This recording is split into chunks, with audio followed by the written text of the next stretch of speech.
is Florence, Gwite. This is Mia. Hi, this is Niang, Hangzo. And we are here at the United Nations to raise awareness of the atrocities against the Kuki-Zomi people of Manipur, India. We're excited to be here. I think it's very important to share our plight to the world, and this is the right forum.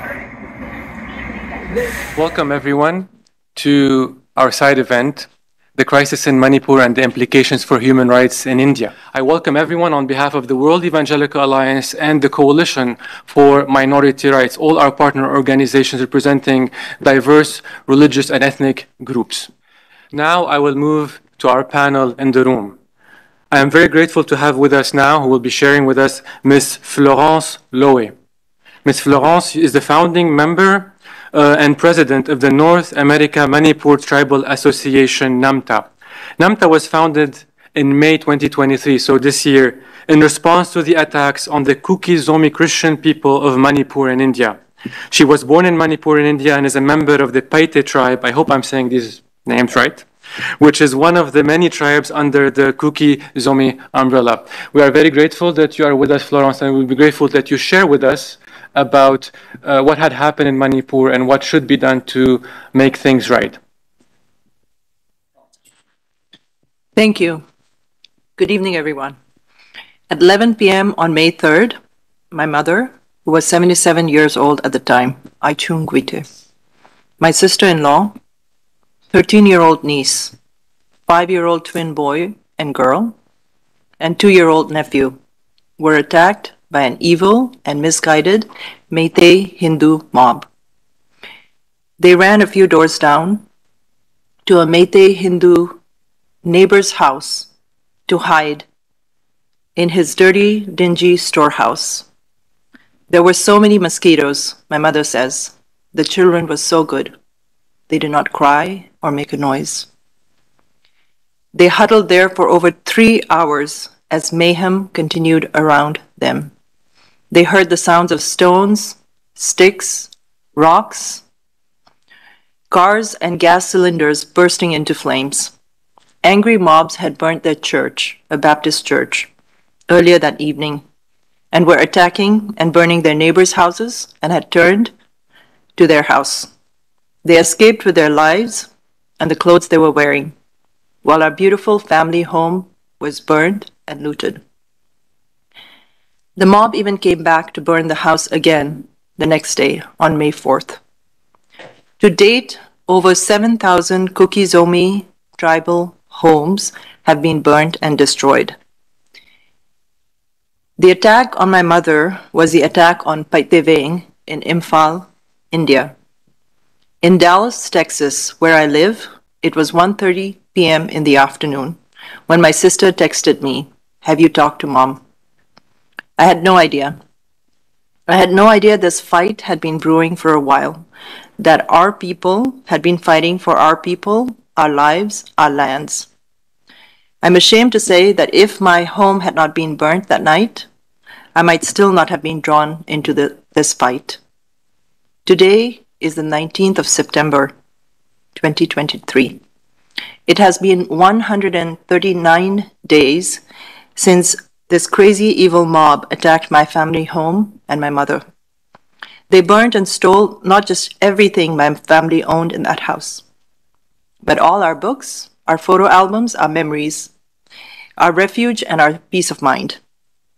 It is now 76 years since India gained its independence and formed a fledgling nation, a sovereign, socialist, secular, democratic republic.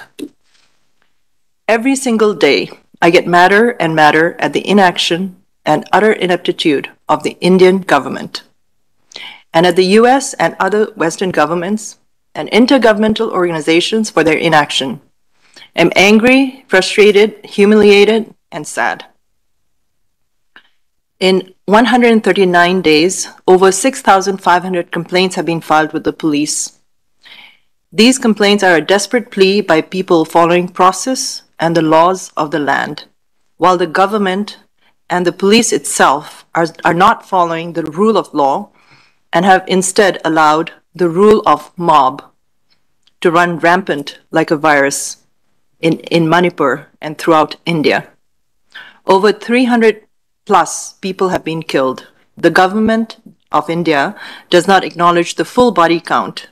Many bodies have not been returned to their families. Many women have been raped and gang raped. Over 360 churches have been burned and 2 synagogues. Over 60,000 people have been displaced. The Manipur State Police has allowed its arms and ammunition to be looted by the Meitei terrorists. The Chief Minister of Manipur openly sides with the Meitei terrorists. No state, central, or international aid has reached my people. The only aid we have received is from each other, which is our tribal way, and from many good people all over the world. Those are just statistics. These are real people who have been impacted. On the evening of May 3rd, Chingboi Paipi, who is a pastor's wife in Chicago, her elderly parents, both of whom are heart patients, had to hide in the dark, in the fields, in the open fields, along with her brother and her sister's families in Imphal, because the same large Meitei Hindu mob had burned the church just next to their house. They stayed there all night and managed to walk to an army camp in the morning. They stayed there for over a week before they were transported to safety by the Indian Army. On May 4th, Mrs. Gozavung, 57, a Manipur government officer, and her son, Mr. Golal Sang, 27, were pulled out of their car by a Hindu mob of about 200 vigilantes and beaten to death. They were trying to get to safety to an army camp. Her daughter-in-law was beaten, had to be admitted to the ICU with multiple head injuries and fractured wrists and fingers. Her daughter, sister, cousin, and a 1-year-old grandson escaped with their lives after being sheltered by a Hindu family from the mob. They escaped in the trunk of their car after a day or two had passed. On May 4th, Mr. Vungsagin Valte, a Kuki-Zomi BJP MLA, an advisor to the Chief Minister of Manipur, was beaten and left to die on his way back from a meeting with the Chief Minister. His security detail abandoned him and his driver at the hands of the mob. On May 5th, Florence Hangxing and Olivia Chongloy, 2 Kuki-Zomi tribal Christian women working at a car wash in Imphal, were attacked, gagged, and locked in a room from 5 to 7 p.m. They were tortured and gang raped. When the room was finally opened after 7 p.m., they were dead, their bodies mutilated. The room was filled with a horrifying mixture of blood, flesh, and hair. On May 6th, Mrs. Tiandam Baipe, a 45-year-old widow and mother of 2, was killed. Her head, hands, and legs chopped off. She was also burnt with her house. On June 4th, a 7-year-old Kuki-Zomi boy, Tonsing, his mother, Mina, and her friend Lydia were burnt alive in an ambulance on their way to the hospital by the mob. The mob was led by Mira Paibi women. They thought they would be safe as the mother, Tonsing's mother, Mina, is a Meitei woman. On June 10th, Mrs. Dimkohoi, 65, was shot dead while she was praying inside her village church. She was among the 3 shot by Meitei militants wearing Manipur police uniforms and in armored vehicles. On July 2nd, Mr. David Thiek Hmar, 30 years old, was one of 3 people captured. His 2 friends were released, but because he belongs to the Hmar tribe, which is one of the tribes under the Kuki umbrella, he was tortured and beheaded. His hands and legs were chopped off. His head was displayed on a bamboo fence. His body parts were thrown into a burning building. The killers posted a video of the severed head on social media with a voice in the background commenting, "This is the face of a Kuki. You look beautiful. You look beautiful. We've been trying to catch you people for a long time." The voice ended with an expletive. On July 6th, Mrs. Don Ngaiching, 62, was shot and killed outside a school in Imphal. She was mentally ill, often seen wandering the streets of Imphal, and had refused to leave Imphal feeling she was safe. She was not. On July 19th, a video surfaced of two Kuki-Zomi women being paraded naked, molested, and gang raped on May 4th by Meitei mob. These women and their families had run to the police for refuge, but the police handed them over to the mob. The young brother of one woman was beaten to death while trying to protect his sister. The husband of the other woman is an Indian Army officer. My name is Florence Nianghoihlun Lowe. I'm a daughter of the Gwite clan. The Gwite clan belongs to the Paite tribe. The Paite are one of the Zo community tribes, the ones they're calling Kuki.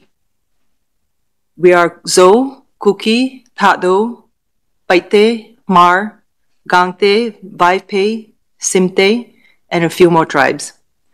We ask for peace and justice and to be allowed to practice our religion and our customs without persecution. We ask for our right to self-determination and self-governance without fear of mob vigilantism or discrimination and attacks from our own government officials. We are Zo united. Thank you, Wissam.